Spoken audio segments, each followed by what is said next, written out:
લાંચ રૂશ્વત વિરોધી bureau ACB દ્વારા ભ્રષ્ટાચાર નિવારણ અધિનિયમ હેઠળ સરકારી કર્મચારીઓ સામે બેનામી સંપત્તિના કેસો શોધવાની ઝુંબેશ ચાલી રહી છે। આ અંતર્ગત અંજારના પૂર્વ range forest officer Jitubhai Batukbhai Jhinjhana વર્ગ 2 હાલ ફરજ મોકૂફ સામે ગુનો નોંધાયો છે।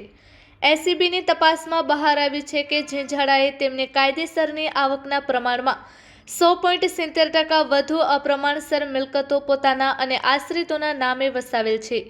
તેમની સામે કચ્છ પૂર્વ એસીબી પોલીસ સ્ટેશન ગાંધીધામ ખાતે ભ્રષ્ટાચાર નિવારણ અધિનિયમની વિવિધ કલમો હેઠળ ગુનો દાખલ કરવામાં આવ્યો છે।